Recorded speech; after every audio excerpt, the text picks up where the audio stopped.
इस वीडियो में हम समझने की कोशिश करेंगे historical review of macro economics को। तो ट्रेसेस मैक्रो इकोनॉमिक्स के पहले मिले थे माइक्रो इकोनॉमिक्स के। In 16th and 17th century the English mercantilist, the group of merchants, करते थे एडवाइस या सजेस्ट पॉलिसीज गवर्नमेंट को जो मैक्रो इकोनॉमिक बेस्ड थी। 18th सेंचुरी में द फिजियोक्रेट, द फ्रेंच थिंकर्स ने शुरू किया यूज करना टर्मिनोलॉजीज जैसे national income and wealth. In fact the classical economist जैसे प्रोफेसर एडम स्मिथ, प्रोफेसर रिकार्डो, प्रोफेसर जेएस मिल्स, उन्होंने भी यूज की टर्मिनोलॉजीज जैसे नेशनल इनकम एंड वेल्थ। हालांकि उनके एक्सप्लेनेशन में उन्होंने यूज किया माइक्रो इकोनॉमिक्स थ्योरी को। इसीलिए 1930 के ग्रेट डिप्रेशन से पहले पूरा वर्ल्ड डोमिनेटेड था माइक्रो इकोनॉमिक्स से।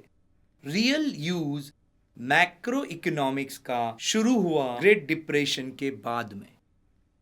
इन 1936 लॉर्ड जॉन मैन्यार्ड केनीज ने उनके famous book general theory of employment, interest and money में यूज किया मैक्रो इकोनॉमिक एनालिसिस को, जिससे हैंडल हो सकते हैं इकोनॉमिक इश्यूज। इसीलिए real architect of macro economics कहा जाता है लॉर्ड केनीज को।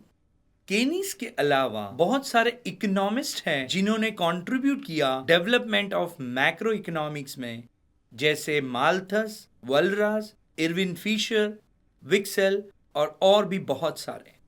इसलिए रियल यूज मैक्रो इकोनॉमिक्स का शुरू किया ग्रेट डिप्रेशन 1930 के बाद में लॉर्ड केनीज ने।